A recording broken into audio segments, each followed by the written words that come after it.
Chapter 10 Side Effects. It took a while to hit.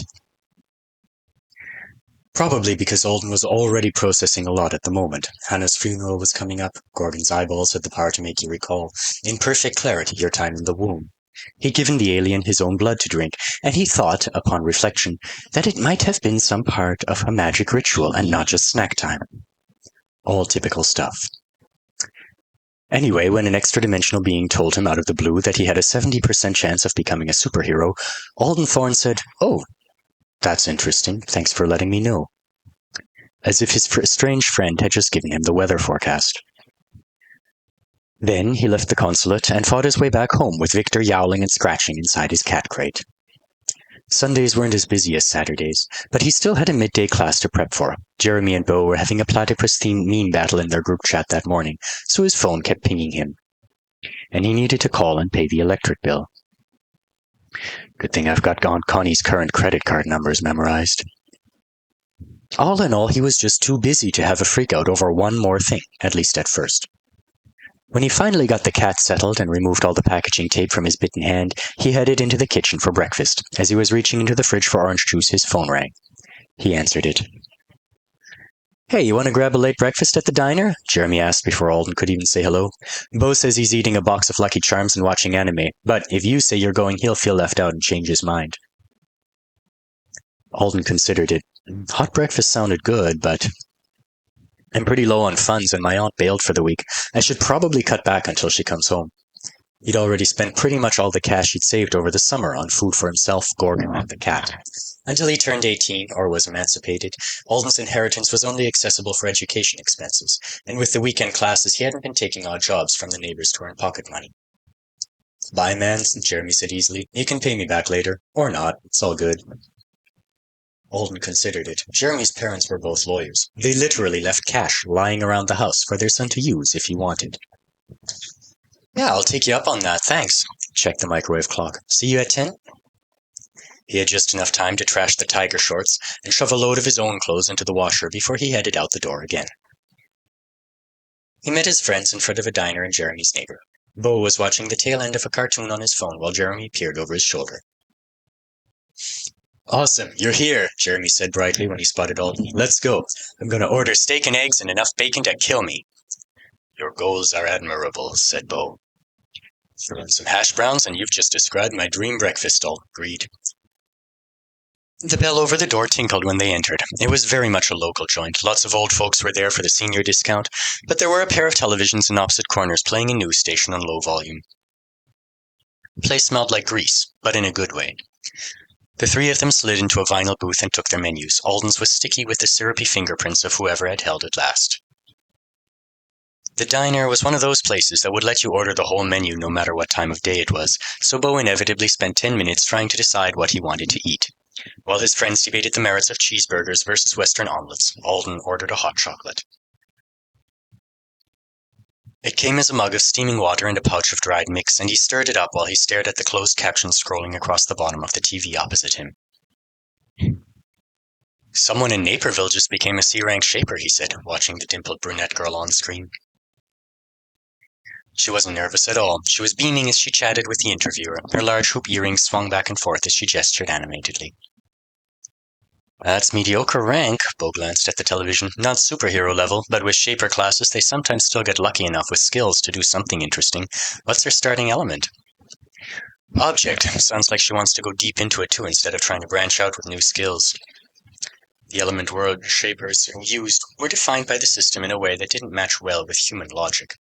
The usual ones were ground, sky, life, water, and object. Though sometimes someone got a super specific curveball, or just shaping in general with no specialty. Object shapers could move and morph objects, and generally the more crafted the thing was, the easier they could play with it. Couldn't do a thing with a rock freshly pulled from the earth, but if it had been cut into a gemstone, they could at least start to impact it with their powers.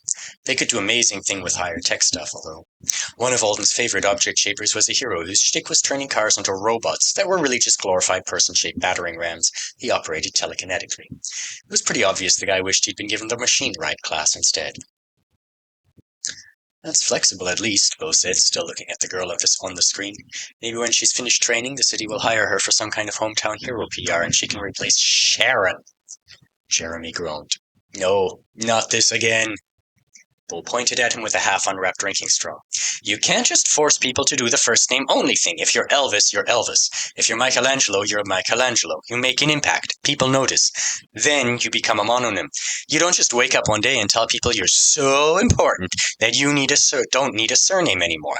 Anyone who tries to make it happen on their own, especially when their name is as basic as Sharon, deserves to be punished for criminal narcissism. I don't disagree, said Alden, scooting over in the booth so that his friend didn't stab him with the waving straw, but I think you're probably a little too passionate about this particular one, Bo.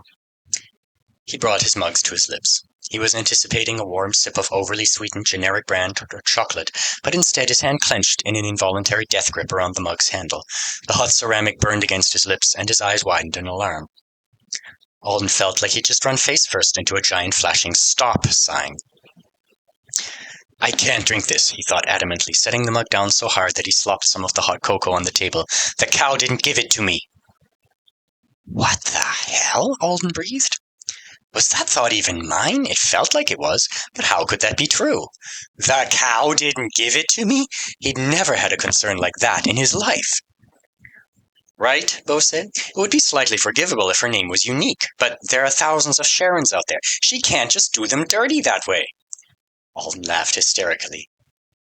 Bo didn't notice, but Jeremy gave him a confused look. Alden waved him off and stared into the depth of his hot chocolate. He flipped the crumpled packet over and read the back. It had powdered milk in it. No surprise there. He tried to drink it again. It smelled good. He wasn't grossed out by it or anything. In fact, he wanted it. He was thirsty. He craved sugar. But there was a kind of mental wall between him and the act of drinking the chocolate. It wasn't even like he had a sudden moral problem with it. He wasn't upset that Bo was sitting beside him with an iced coffee that was at least a third cream. But in his own mind, the wall stood there, solid and free of any kind of emotion, like an incontrovertible fact of his existence. Alden could not drink this. The cow hadn't offered it to him.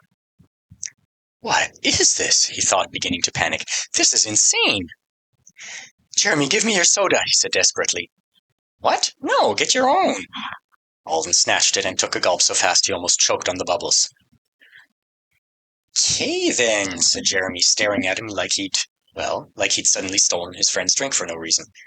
Guess I can get another one? Alden felt relief, but only a smidge of it. He could still drink. He wasn't going to thirst to death. But what the hell was this? Alden, are you having some kind of breakdown? Alden shook his head. What was he supposed to say? That he had apparently caught a dietary restriction from Gorgon? Why would that be a thing on any planet, in any universe? And Alden hadn't drunk the alien's blood, it was the other way around. How could he have picked up contagious, whatever this was, from that? What about cheese? He thought frantically. I love cheese, and Italian beef, and pizza. Side effects, my ass! This is the worst! He stared at the sticky diner menu on the table in front of him with rising dread. He'd been planning to order hash browns and a cheddar scramble, but unless some noble chicken had laid eggs while, hoping that Alden specifically would eat them? He was out of luck. Maybe it's temporary, he tried to trick himself into thinking it might be, and it worked surprisingly well. Yeah, I can put up with it for a few days until it fades. No sweat. No reason to act like a lunatic in front of my friends. I'll have the oatmeal, he said to the waitress when she came back around. No butter, lots of brown sugar, and a side order of berries. Even the hash browns here were fried in delicious, delicious bacon fat, so oatmeal was the best he could do. His friends were staring at him. He cleared his throat. I'm on a cleanse, he said in a righteous voice. Okay, said Jeremy, looking nonplussed. What organ are you trying to cleanse with lots of sugar? Bo scoffed. Hey, I have my reasons. Fortunately, their food came quickly, and his friends were distracted by their own plates. Alden gave himself a mental pep talk while he spooned oatmeal into his mouth. It's fine. I'm a growing boy. I need fiber. Maybe there's a good side effect to counterbalance the bad side effect. It had to work that way, right? You couldn't just destroy someone's future as a major consumer of sausage deep dish without giving them something equal in return. Not like I can ask Gorgon. He can't tell me anything. I better not grow a spiky horn choker. He dug his spoon into his overly sugared breakfast goop again and paused as he remembered. Oh yeah, he couldn't tell me about side effects from the blood thing, but he did say I had a 70% chance of being chosen by the system. How would he even know that? Could he taste it or something? Then he frowned as a new realization hit him. Never mind how he knows, 70% it's really high. He looked up to the TV, where the C-rank shaper was waving goodbye to the camera as her interview ended. 70% meant it wasn't just a possibility he might get powers of his own one day. It meant it was likely. What am I supposed to do with that information? He felt a growing... not excitement, exactly. It was more like nervous energy.